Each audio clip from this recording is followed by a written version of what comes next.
नमस्ते नमस्ते। नमस्कार नमस्कार। और सुनाइल जा हाल खबर। एकदम कुशल। बड़ा आजकल तो चर्चित भइल बाटी रूपंदेही में क्षेत्र नंबर 5 और क्षेत्र नंबर 4 में जन जन में थोड़ा आवाज़ आवता का बसरी चुनाव ना होई कि नहीं हो पाई। सब आप लोग का प्यार आशीर्वाद हो, जनता का प्यार आशीर्वाद हो, यहाँ तक पहुँचौले बाटे। और जनता जवन किस्म से निर्णय ले, जनता के चाहना मौजूद हमन के कई फर्ज हो। हमरे जनता के सेवक होल जाला।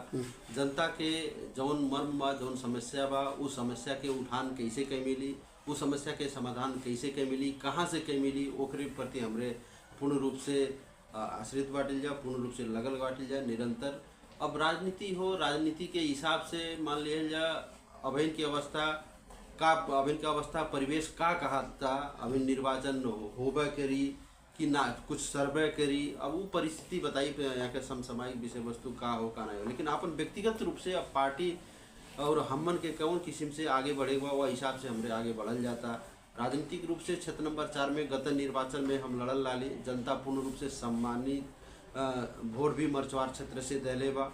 और साथ साथ में अब इनकी अवस्था जो क्षेत्र नंबर 5 से कुछ नेता कार्यकर्ता समाज सेवी बुद्धिजीवी और शुभचिंतक लोग का जो आग्रह बा कि आप एक सामाजिक व्यक्तित्व हैं, काम कर सकते हैं। लुम्बिनी के लिए भी जो विसंगति व्यतिथि है, लुम्बिनी विकास कोष में जौन किस्म से मनपरी है और वहाँ पे जौन किस्म से समस्या एक थोड़ा जटिल समस्या इंटरनेशनल हिसाब से जौन पर्यटकीय क्षेत्र निर्माण करे चाहिए वो न भइले के नाते अभी इनके वहाँ के उहूँ के लोग एक ठो समानती जमींदार लोग, शासक लोग जौन किसी से शासन कई अल ओके परिवर्तन करे करतीन भी हमन जैसे क्रांतिकारी वीर योद्धा लोग के जरूरी आवश्यकता महसूस कैले के लगे कुछ साथी लोग प्रस्ताव कैले। खास करके अब पार्टी निर्णय करी, पार्टी सर्वमान्य हो, पार्टी कहाँ खटाई कोने के हिसाब से खटाई वहाँ बात वो तो बात के बाद निर्णय हो। लेकिन अभिन की अवस्था में मर्चवार के जनता में हमन के खून पसीना बहाल बा। 13-14 साल से जेल लेट काटल गए, संघर्ष कल गए।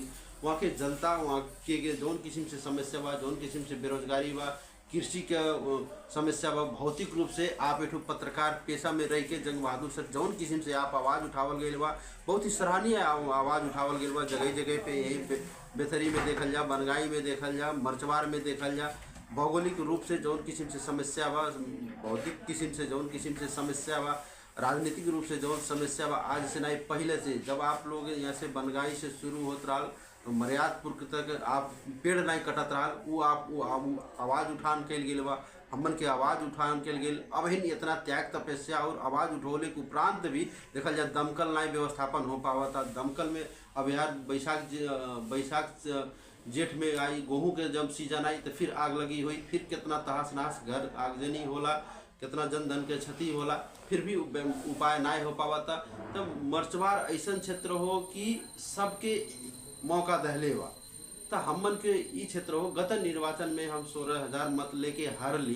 एक बेर जनता हमें जैसन मान ले जाए अब वही त्याग तपस्या बलिदानी दिहल गए, वहीं से देशद्रोही मुद्दा लगाए तो अनेक तरीके हमन के सजाए भी भोगल गए। तो वहाँ के जनता के हम ऋणी भी बाटी, जनता हमारे प्रति आस्था विश्वास भी रख ले बा कि मर्चवार क्षेत्र के कुछ न कुछ परिवर्तन कल जा। मर्चवार में जौन किस्म से अब विकास नहीं भेल बा, जैसे शिक्षा के व्यवस्थापन नहीं भेल बा, स्वास्थ्य के व्यवस्थापन नहीं भेल बा, सिंचाई के व्यवस्थापन नहीं बा। किसान आज की अवस्था में वर्तमान अवस्था में भी एक बोरा DAP करतीन, एक बोरा यूरिया करतीन, पोटास करतीन, लाठी डंडा खाए की स्थिति परिस्थिति बा। भौतिक सुविधा के कोनो बतिये नहीं कल जा, दवाई के कोनो व्यवस्थापना नहीं बा। तमाम हेल्थ पोस्ट बाटिन लेकिन दवाइये नहीं बा, डॉक्टर नहीं बाटन। बहुत बड़ मान लीजिए मेडिकल बड़ा के तक कोनो चर्चा पर चर्चा नहीं कल जाए, छोटा मेडिकल अस्पताल भी निर्माण नहीं करे के परिस्थिति बा। सिंचाई के व्यवस्थापन में सबसे हमन के कहा जाला कि मर्चवार जैसन ऐसन भूमि हो कि हमरे वहाँ से गेहूँ धान उत्पादन कल जाता तो ऑस्ट्रेलिया बांग्लादेश बेचल जाता है। वहाँ के जनता के खाए के पुगले के उपरांत भी हमरे दूसरे जगह। सर एक मिनट थोड़ा हम आपके रोके चाहत बाटी। जितना सब प्रत्याशी आवन है मर्चवार में, सब शायद किसाने के एजेंडा लेके चुनाव में जीत के हमन के नेपाल के राजधानी काठमांडू में AC रूम में बैठ के व्हील चेयर हिलावे वाले पुगल नहीं, लेकिन वो किसान के पीड़ा कहिया जाई सर। अब देखल जाए सर यहाँ का हो कि सर 2-2 अरब लगानी में खाने पानी टंकी सड़ी जाता, शायद 1 अरब में मल खाद के फैक्ट्री बैठ जाई अगर आप सब चाहल जा तब। शायद 70 करोड़ में मिल कल एक बात हो 70 करोड़ में खाने पानी टंकी के शायद शिलान्यास का पूजन भइल है। सर आत्मा रोवता अगर ओन्ने के अगर प्रयास करें डाई यूरिया फैक्ट्री बैठ जाए सब ओके आप सबके पहल करे पड़ी।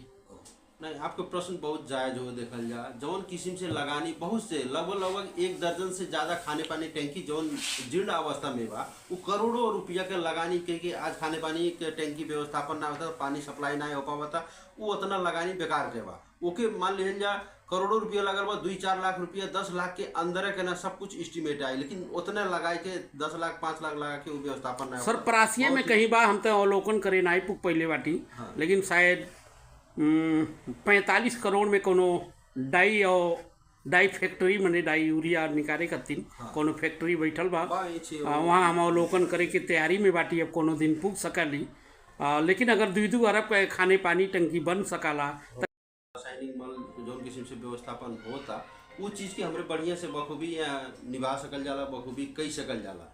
लेकिन ओकरे उपरांत जौन पहले प्रश्न आप कल गेल कि इतना लोग गए किसान के एजेंडा उठई हैं, देखा जाए पंचायती काल से नहीं राणा शासन से ही झूठ बोले के नेता लोग के आदत पड़ गई बा। यानी कि यहाँ राजनीति ऐसा किचलो हो गई बा कि जे झूठ रही, बेईमान रही, चोर रही, डाका रही, पटाहा रही, जे जितना हेराफेरी कही पाई उतने लोग के जनता ईमानदार समझाता।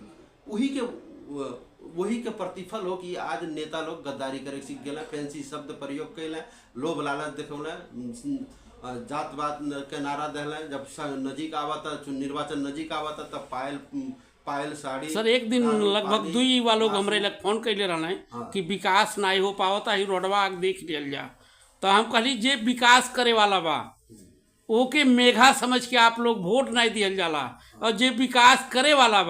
सर अब अंत में कुछ कहे चाहल जाता जनता लोगन के कुछ कहे का अगर जानकारी आप दे दिया जाता बड़ा बढ़िया डाल। पहले के प्रश्न जौन उठावल गए नेता के जौन किस्म से देखल जा नेता के जौन क्रियाकलाप बा वो हिसाब से ना ईमानदार नेता के जरूरी बा। जौन राजनीतिक कीचलो बा वो के कीचलो के अंत के जरूरी बा। हमन के युवा पीढ़ी बाटे जा जनजी लेकिन सर जनता नेताओं ने सब पहले ईमानदार समझ के जनता लोग वोट दे लें। अब अभ्यास करे पड़ल ईमानदार नेता कैसे चुनल जा। जब निर्वाचन आयोग 25 लाख के मापदंड 35 लाख के मापदंड तो गला 4 करोड़ खर्च करवई है सबे, तो 4 करोड़ कहाँ से निकाली? या तो चोरी करे, या बेईमानी करे, या फटाई करे, या तस्करी करे, या तो लूट खसोट के दे ले रहे, या तो जमीन बेचे, तो आदमी निकारी कहाँ से? आप जनता लोग से निकारी जनता के दो नहीं किसान लोगन के कहब रहा हर एक नेता के हमरे ईमानदार समझ के चुनल जाला, लेकिन हमरा ही धोखा पा जाए जाला। देखा जाए ईमानदार आज तक चयन करते हैं तब पंचायती व्यवस्था से जे मान ले जा डोली के रखवार लोग रहा, जे समांती विचारधारक रहे, जे पूंजीपति रहा, जे राणा शासन जैसे शासन चलौले रहा, वही जे पैसा 4 करोड़ खर्च करता वही नहीं जीत होता है। आज तक इतिहास पलट के देखल जा मान लीजिए सबसे ज़्यादा के जीतल हो, चाहे बड़ा हो, चाहे गाँव पालिका हो, चाहे सांसद हो, चाहे विधायक हो, जे ज़्यादा से ज़्यादा पैसा खर्च कैले बा वह संसद मंत्री विधायक में जीतल बा, वड़ा में जीतल बा, गाँव पालिका नगर पालिका में जीतल बा। आज तक देखल जाए 1% हो ही कहूँ खुना तक खुदा न खास्ता परिवर्तन करतीन। वो कब भइल? जब ढेर जनी शहीद भइल, बलिदानी दिला, क्रांति भइल, तब जाके एक बेर आदमी जनता देख ले बा। ओकरे उपरांत तक खाली पैसा के महत्व रख रहे। तब सर कहाँ से आप योजना बनावल गई बा सर? आज जनता ईमानदारी ढंग से सच्चा और सचेत होके आज कही कि हम पैसा से मतलब ना रखब, दारू साड़ी पायल पौजेब मासू से ना हम कोनो वास्ता नहीं करब, जात पात नात पात हित दो दुनियादारी सब कुछ देख दे ईमानदारी से करब तो हमन जैसन क्रांतिकारी जे उनके संग त्याग तपस्या बलिदानी के लिए बा, खून पसीना बहले बा, ओके मौका मिली। और जब मिली जब हमन के मान ले करोड़ों अरब रुपया नहीं खर्च के लिए राजी तो हमरे लूटे के जगह ये नहीं रहे। जब हम 5 करोड़ खर्च करब तो अपन देखा जाए राजनीति क्यों करता तो जोगी बने करती नहीं कराला। सब सोचाला कि मान लीजिए समाज सेवा, राजनीति समाज सेवा हो, सेवा के हिसाब से तो रहे पड़ल। अब 5 करोड़ अब इन कहना कि हम कह जनी कहना बाबू उनके लगे पैसा ना है बाबू कहाँ वोट ला पाइए, वो कैसी मान लिया करिए। तो पैसा के सर्वोपरि हमरे लगा पैसा बा ना बा अलग पाटो हो, लेकिन हम जनता के एक वफादार ईमानदार होली। अब उस चीज के प्लेटफॉर्म बनावे करथिन विश्वास रखे पड़ल, एक बार देखे पड़ल। सर अब तो बड़ा हवा चलता, आप पक्के आवल जाई कि एक पूर्ण विश्वास बा, लेकिन शायद आ जाए कहा बा सर रूपंदेही में प्रत्येक मसान घाट के व्यवस्थापन हो जाए कि नहीं नहीं सबसे देखल जाए आपके जैसे हमन के धन्यवाद। घास बांस कपास के जरूरी बा वैसे हमन के मसान घाट के जरूरी बा। सबसे पहले तो मसान घाट के आप बनावे करते हैं वहाँ पर तो हर एक पार्टी के व्यक्ति जाइए, हमार दुश्मन रही तब वो ऊपर जाई। जो मन के खुटी सेना जौन बनावल गया उनके का नाम खुटी देवी, हाँ खुटी देवी के नाम से आप पहल कैल गेल, बूथ बूथ से एक घड़ा भरल गेल, कलेक्शन कैल गेल, आप वहाँ तक पहुँचावल गेल। देखा जाए मसान घाट बनावे करतीन सब जगह पे हमन देखा जाए प्रतीक्षालय बना, पानी के व्यवस्थापन बना, हर एक घाटे पे सेवा सुविधा दे सकल जा। ये प्रथम दायित्व बनाला हमन के घाटे पे जाए करतीन, गांव में रहे पड़ाला, ओकर व्यवस्थापन आप कैल गेल बा, वो बहुत ही सराहनीय काम कैल गेल बा। हम लोग के सोच हो कि हर जगह ही मान लीजिए जौन किस्म से घाट बा घाट के भी व्यवस्थापन कैल जा। और जीते हारे के तो देखल जाए राजनीति में जब उतर गया हार और जीत एक शिक्षक द्विपाटा होबे करे तो उसे हमन के भयभीत ना हो, जनता जनार्दन हो, जनता हराई जनता जिताई, ई चीज निर्णय हम जनता के ऊपर देवे। हम सर मर्चवार में भइल अत्याचार कैसे के खत्म हो सकला सर? अत्याचार जनता करी, अत्याचार जौन बा जनता अंत करी। कोल्ड स्टोर सर करोड़ों को लगानी में सड़ जाता, आँखा अस्पताल संचालन नहीं हो पावता, करोड़ों को लगानी लगल बा शायद। देखल जाए जनता अब सचेत हो गई बा, जनता के कहाँ वोट दिए बा, कैसी दिए बा। स्थानीय निकाय के चुनाव में देखल जी एक वोटवा अगर अध्यक्ष के दिए हैं, एक वोटवा सदस्य के दिए हैं, वही घुमा घुमा के जनता वोट अब दिए करतीन जान गए बाटे। जनता सक्षम राजनीति के करी, ईमानदार नेता के बा, हमरे करतीन दुख सुख में कामे के का विकास के कई पाई। जनता पूर्ण रूप से जागरूक हो चुकल बा। अब युवा पीढ़ी के ना जनता खो जाता, हमन जैसे युवा क्रांतिकारी के जनता पुकार करता। पढ़ल लिखल बुद्धिजीवी एक विजनरी व्यक्ति के आवश्यकता बा। जैसे हमन के पिछले समय में सबके मौका दिया गया, हम तक एक मौका दीजिए फिर चमत्कार देखिए। एक बार दिया जाए 5 साल ना हो, दुनिया भर के सब लोग मूर्ख बनोला 10-10 साल 5-5 साल जीत के गए, अगर हमू ठगब तो 5 साल न ठगब। तो एक बार जब मौका दिया जी तब हमारा अच्छाई और बुराई अगर नाई कही पाए शायद सर ठग अपने के ठग नाई कहल, चोर अपने के चोर नाई कहला सर। लेकिन आपके बाणी हमहू के ठग कहल जाए, आप कही के कहल गए, एक मतलब इतना प्रमाणित होता कि आप हृदय से एकदम निर्छल बाटी।